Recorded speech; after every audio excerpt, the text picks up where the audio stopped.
বলে শেষ হলে ইন্টারভিউ শেষ হবে না। সাউথ কোরিয়া যাওয়া হয়নি, সুইজারল্যান্ড যাওয়া হয়নি, আমেরিকা তো এখনো ঘুরতেই পারিনি, হোপফুলি যদি যাওয়া হয় এবার। সো অনেক দেশ আছে এখন। ঢালিউডের জনপ্রিয় অভিনেত্রী নুসরাত ফারিয়া অভিনয়, উপস্থাপনা ও গানের জগতে নিজের অবস্থান তৈরি করলেও পথটা তার জন্য সহজ ছিল না। সম্প্রতি এক অনুষ্ঠানে নিজের সংগ্রাম, আত্মবিশ্বাস এবং তারকা জীবনের চাপ নিয়ে খোলামেলা কথা বলেন এই অভিনেত্রী। নুসরাত ফারিয়া বলেন, স্ট্রাগল ছাড়া লাইফে কোনো কিছু অ্যাচিভ করা যায় না। কিছু কিছু স্টুডেন্ট থাকে আপনাদের মধ্যে আছে যারা অনেক পড়াশোনা করে কিন্তু কোনোভাবে ফার্স্ট, সেকেন্ড, থার্ড হতে পারে না। আমি ছিলাম তাদেরই একজন। আমি অনেক চেষ্টা করতাম কিন্তু কখনো ফার্স্ট, সেকেন্ড, থার্ড হতাম না।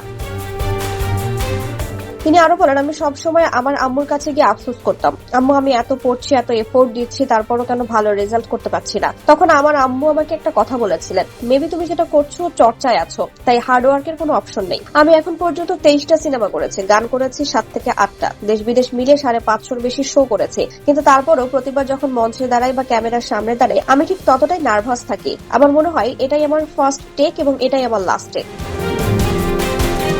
তার কথায়, যে জায়গায় আমরা কাজ করি বিশেষ করে ফেম দেখে অনেক চাকচিক্য মনে হয়, কিন্তু প্রতিদিনই একটা স্ট্রাগল থাকে। আমাদের প্রতিদিন বেস্ট থাকতে হয়, বেস্ট দেখতে হয়, বেস্ট কথা বলতে হয়, বেস্ট পারফরমেন্স দিতে হয়। সামাজিক যোগাযোগ মাধ্যমের সমালোচনা নিয়েও কথা বলেন এই অভিনেত্রী। ফারিয়ার কথায়, একদিন যদি 1 ইঞ্চি মোটা লাগে পরের দিন সোশ্যাল মিডিয়াতে আমাদের মেরে ফেলবে, ওই দেখেন নায়িকা মোটা হয়ে গেছে। আবার একদিন যদি 1 ইঞ্চি ভুল কথা বলে দেই তখনও সমালোচনা শুরু হয়ে যায়। আমাদের কাছে নিজের সেরাটা দেওয়ার বাইরে আর কোনো অপশন নেই।